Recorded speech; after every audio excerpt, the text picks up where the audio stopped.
Batman hazırlanacak şimdi. Ve Batman hazırlanıyor. Batman Yağmur. Hadi Batman, seni bekliyoruz. Yerini bulamadım. Yerini. Biraz hızlı hazırlanmalısın. Tamam ya. Yoksa sen nasıl süper kahraman olacaksın? İşte Batman geldi. Elsa Batman mi bu? Sadece Batman mi? Batman. Elsa Batman değil.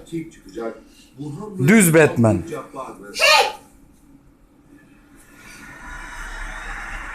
Uç bakalım jet hızıyla. Oo, kameraya da çarptın.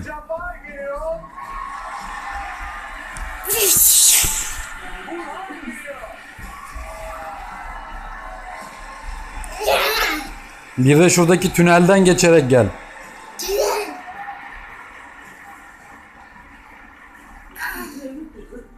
Batman tünelden geçiyor.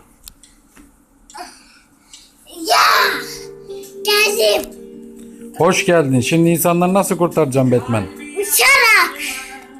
Hemen kurtar bakalım uçarak.